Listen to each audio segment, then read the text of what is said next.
Pediatricians, teachers, and other early childhood specialists now recognize that early motor development is one of the most important factors in the physical, emotional, academic, and overall success of your child.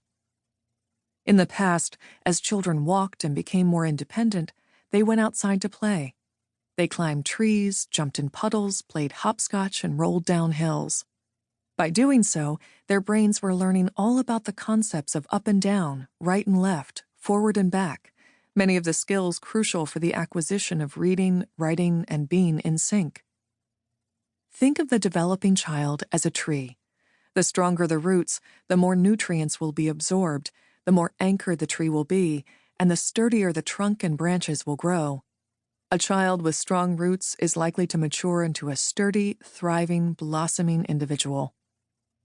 How does the in-sync child grow? We think of a child's roots as having three major components: sensory processing skills, perceptual motor skills, and visual skills. The in-sync program nourishes your child's roots by focusing on these components.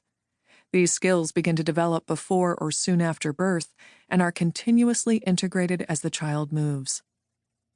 Starting with sensory processing, let's see how little Tim, a typically developing baby, depends on these skills as he grows. In the months before birth, Tim has countless movement adventures. These include every move his mother makes, his own flips and turns in the uterus, and his twisting journey through the birth canal. Each move counts towards strengthening the roots of the in-sync child. After birth, Tim busily takes in vast amounts of sensory information, the groundwork for all future learning. While all senses are operating, his tactile, touch, vestibular, movement and balance, and proprioceptive, position senses are primary. Tactile processing is receiving sensations through the skin and hair and then responding to those sensations. The tactile or touch sense is a primary source of information for the child about his connection to the world. The child whose brain accurately interprets tactile input is comfortable being touched by other people or objects. He uses his tactile sense to touch others appropriately and to learn about the texture, temperature, and shape of objects. He can discriminate one touch sensation from another, for example, wet from dry and hard from soft. Some daily life activities that require efficient tactile processing include wearing clothing of various textures, eating food of various textures, being physically close to other people, using scissors, pencils, forks, and spoons, sitting in a chair. Vestibular processing is taking in sensations about the pull of gravity through the inner ear and then responding to these sensations. This information tells the child about where her head is in relation to the surface of the earth. For example, whether she is upright, lying down, or about to fall when she leans too far back in her chair. The vestibular, or movement sense, is necessary to help her develop and coordinate the motions of her eyes, head, and body so that she can develop good balance, muscle tone, vision, and hearing.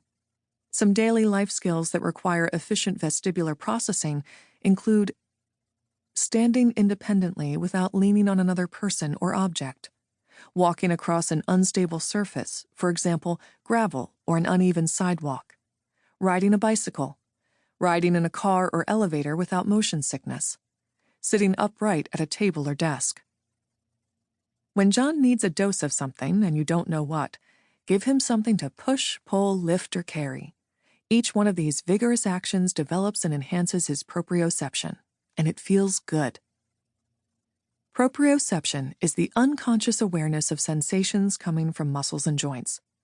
This information tells the child whether he is stomping or tiptoeing, how hard to press down on a pencil, and how to stretch his arm to pull out the seatbelt. The proprioceptive, or position sense, helps the child know how to push his foot into his boot, lift his glass of milk without spilling, and bend his knees while jumping. Some other skills requiring efficient proprioception are climbing, running, crawling, rolling smoothly, biting off a mouthful of food and chewing it, cutting food with knife and fork, writing, manipulating small toys and delicate objects without breakage. As Tim moves through his first months of life, he begins to hold up his head, roll over, reach, and eventually move himself through space. While suckling and cuddling, he is taking in positive tactile input. Through his vestibular and proprioceptive senses, he receives information about his movements.